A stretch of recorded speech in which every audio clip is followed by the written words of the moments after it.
नमस्कार मंडळी, स्वागत आहे माझ्या नवीन ब्लॉगमध्ये। आज आम्हाला चंद्रपूरला एका रिटायरमेंट प्रोग्रामसाठी जायचं होतं। तर मी आणि शिवम भाऊ आम्ही निघालो चंद्रपूरसाठी। आणि चंद्रपूरहून आल्यानंतर माझ्या घरी भजन असल्यामुळं चंद्रपूरवरून आम्हाला लवकरच परत यायचं होतं। दिवस खूप छान होता। आम्ही निघत असताना आभाळ येऊन होतं। असं वाटत होतं की थोड्या वेळानं पाणी येईल। एवढा आभाळ बघून आम्हाला नक्की वाटलंच होतं की कुठं ना कुठं आम्हाला हा पाणी भेटणंच। सध्या पाणी हा रोजच येत असल्याने येत आहे।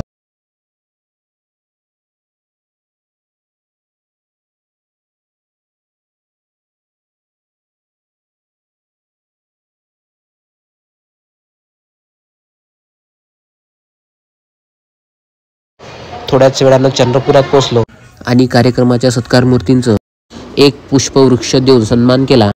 कार्यक्रमात सत्कार मूर्तींच्या सेवा कार्यात केलेल्या उत्कृष्ट कार्याचा त्यांच्या मुलांनी सुंदर प्रदर्शन केलं होतं।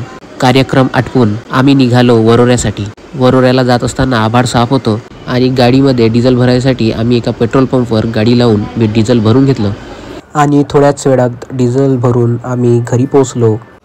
सर्व भजन मंडळी आलेली होती। आम्ही दरवर्षीप्रमाणे गणपती सीझनमध्ये भजन करत असतो। थोड्याच वेळाने भजन चालू झाले।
आमच्या परिवारामध्ये भजनाचा खूप जणांना नाद आहे। या क्लिपमध्ये आमचे मोठे भाऊजी गाणे म्हणत आहे आणि आमचे मत्ते भाऊजी पेटीवादन करत आहे।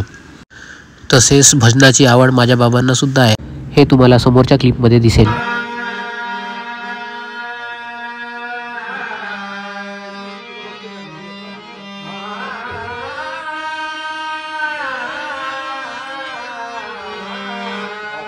वडिलांच्या भजनानंतर मी शेवटची आरती करून भजन संपन्न केले।